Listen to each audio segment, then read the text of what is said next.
আসসালামু আলাইকুম আপনাদের সবাইকে। আশিকের কাছে তোমাকে স্বাগত। আজকে আমাদের হচ্ছে সপ্তম শ্রেণী গণিত 4.1 কোনটা দেখবো? 18 এবং 19। আমি হচ্ছে দুইটা ম্যাথ করছি।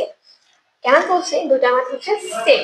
ঠিক আছে, তো আমি যে কোনো একটা যদি করাই তোমরা আগেরটা সেম ভাবে পারবা, বা এটা 18 করাইলে 19 পারবে, 19 করাইলে 18 পারবা, যেটাই করে না কেন তোমরা হচ্ছে পারবা। তাহলে কি বলছে? প্রথম রাশি কি হচ্ছে দ্বিতীয় রাশি দ্বারা হচ্ছে গুণ করতে বলছে। আমি যেহেতু 19 নাম্বারটা মাইনাস আছে, আমি মাইনাসটা করা দিচ্ছি, প্লাসেরটা ইজি হবে। প্লাসেরটা তোমরা হচ্ছে বাসায় প্র্যাকটিস করবা। তাইলে 19 নাম্বার থেকে শুরু করি। 19 নাম্বারে কি কি দেওয়া আছে? X square minus 2xy plus Y square comma X minus 5। আচ্ছা, সমাধান করি আমরা। আচ্ছা, এই গুণের এই অঙ্কগুলা আমরা অনেকগুলা নিয়মে করতে পারি। ঠিক আছে, তো এর মধ্যে একটা নিয়ম আছে তোমার অনেক বড়, যেটা হচ্ছে অনেক বড় হয়ে যেতে পারে। তা আমি চেষ্টা করবো তোমাদেরকে একটা ছোট করে করাই দেওয়ার জন্য। তো আমরা হচ্ছে সেভাবেই করি। চলো শুরু করি।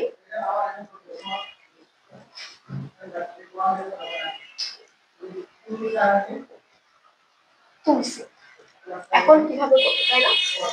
আচ্ছা, কথা হচ্ছে এই যে তিনটা আমাদের পদ আছে, এই তিনটা পদকে আমাদের এই দুইটার সাথে হচ্ছে আমাদের গুণ করতে হবে। আমরা যদি আলাদাভাবে গুণ করতে চাই, আমরা আলাদাভাবে গুণ করতে পারবো। আলাদাভাবে গুণ আমরা কিভাবে করব? সেটা হচ্ছে এইটার সাথে এই দুটো রাশিকে হচ্ছে আমাদের গুণ করতে হবে।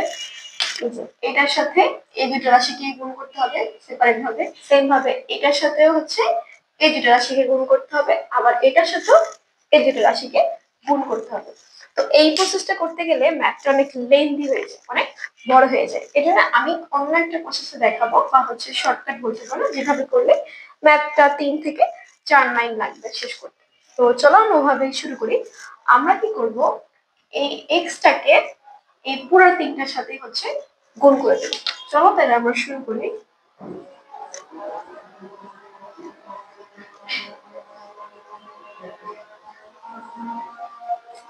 ঠিক আছে, আবার এই ওয়াইটাকে এই পুরোটার সাথে হচ্ছে গুণ করে দেব। কিভাবে গুণ করবো দেখি। চিহ্নটা কি আছে? মাইনাস। মাইনাস দিয়ে ওয়াই লিখে তিনটার সাথে হচ্ছে আমরা গুণ করি।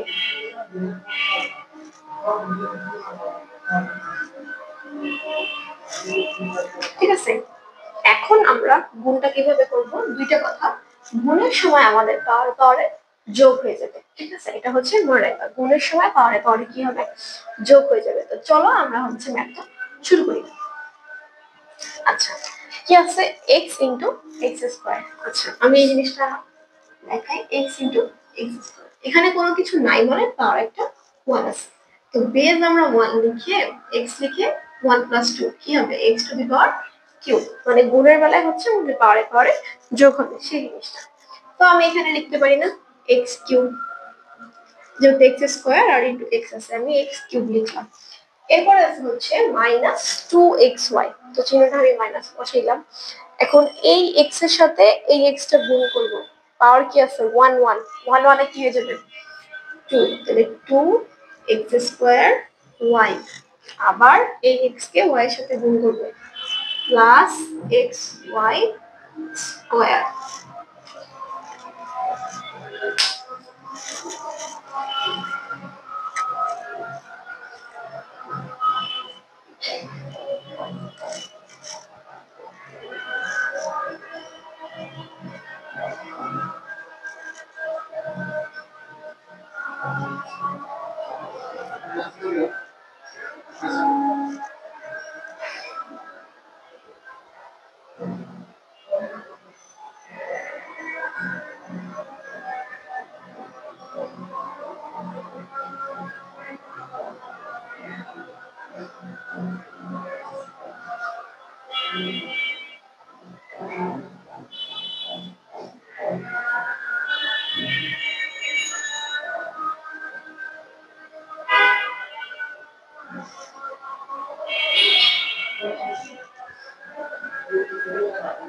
আচ্ছা, তো আমরা কি করলাম, এই এক্স এর সাথে ওয়াই স্কয়ার হচ্ছে গুণ করে দিচ্ছি, কি পাইছি এক্স ওয়াই স্কয়ার। এরপরে মাইনাস চিহ্ন দিছি। আচ্ছা, এইটাকে আমরা ব্র্যাকেটের মধ্যেই রাখবো। ব্র্যাকেটের মধ্যে রাখার কারণ আছে, কারণ যেহেতু আগে আমরা মাইনাস দিছি, আগে মাইনাস দেওয়ার কারণে আমাদের ব্র্যাকেটের ভিতরে যে মানগুলো আছে সেগুলোর সাইনগুলো চেঞ্জ হয়ে যাবে। তো আমি হচ্ছে ফার্স্টে বের করি এক্স এক্স স্কোয়ার আর ওয়াই গুণ করলে, যেহেতু এক্স কিছু অ্যালফাবেট অনুযায়ী করলে এক্স এক্স আগে আসে, তাই আমি এক্স স্কোয়ার ওয়াই লিখছি। এরপরে minus two X Y square plus Y cube. এখন এইটার জন্য কি হয়ে যাবে, চিহ্নগুলো চেঞ্জ হয়ে যাবে। এই সাইডে সেম থাকবে, বাট এটার জন্য মাইনাস এক্স স্কোয়ার ওয়াই, এই মাইনাস আর এই মাইনাস মিলে হয়ে যাবে plus two X Y square, এই মাইনাস হয়ে যাবে মাইনাস ওয়াই কিউব। ঠিক আছে, খেয়াল করো কি বলছি, যে এই এইটার জন্য, এই মাইনাসের জন্য ভিতরে এই রাশিগুলোর যে চিহ্ন আছে সেটা চেঞ্জ হয়ে যাবে। সেটা চেঞ্জ হয়ে কিরকম হয়ে গেছে, এই যে এরকম হয়ে গেছে। ঠিক আছে, এখন এই জায়গাটায় খেয়াল করো তো আমরা কি করতে পারি, এটা ক্যালকুলেশন লিখতে পারি। আমি এই সাইডে হচ্ছে ম্যাথটা করতেছি, দেখো ক্যালকুলেশনটা কি কি খেয়াল করো। আমাদের সেম সেম রাশি দেখো, এই minus two X X square Y, এই যে minus two X square Y আর এই যে এক্স স্কোয়ার ওয়াই, এই দুইটা কি জানি আমরা মাইনাস মাইনাস থাকে হচ্ছে আমাদের প্লাস হয়ে যায়। তাহলে এখানে কোনো কিছু নাই, মানে মনে মনে একটা কি আছে, ওয়ান আছে ধরে নিলাম। তো এই দুই আর একে কি হয়, তিন হয়ে যায়। তাহলে এই ফুললি রাশিটা আমাদের হয়ে যায় কি, থ্রি এক্স স্কোয়ার ওয়াই। তাহলে আমরা লিখি আগে X cube minus three X square Y লিখলাম। এরপরে দেখো, এরপরে সেম ভাবে এই যে এই জিনিসটা এক্স ওয়াই স্কোয়ার আর plus two X Y square, এই দুইটা এখানে কোনো কিছু নাই মানে কি সহ ওয়ান আছে, এই দুইটা কি যোগেরই আছে, তাহলে মানে এখানে কি হয়ে যাবে যোগ হয়ে যাবে, কি হবে plus three X Y square প্লাসটা কি থাকে মাইনাস ওয়াই কিউব। এই যে হচ্ছে আমাদের 19 নম্বর ম্যাথের অ্যান্সারটা। আমাদের 18 নম্বর ম্যাথে হচ্ছে আরো ইজি, কারণ এখানে হচ্ছে চিহ্ন চেঞ্জ করার কোনো দরকারই নেই, প্লাস প্লাসই থাকবে, কারণ শুধু 19 নম্বরে হচ্ছে মাইনাস ছিল, মাইনাসে মাইনাস হচ্ছে প্লাস হয়ে গেছে।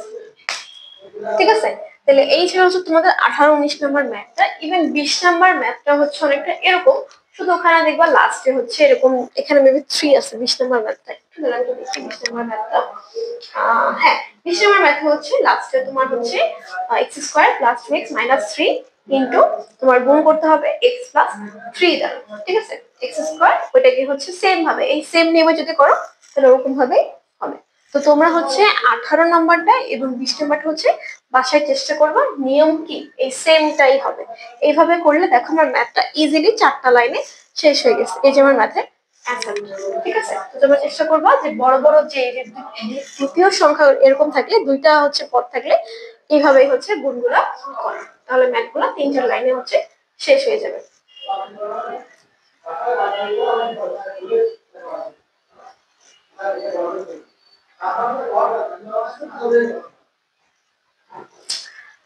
ঠিক আছে, তাহলে আজ এই পর্যন্তই। আল্লাহ হাফেজ।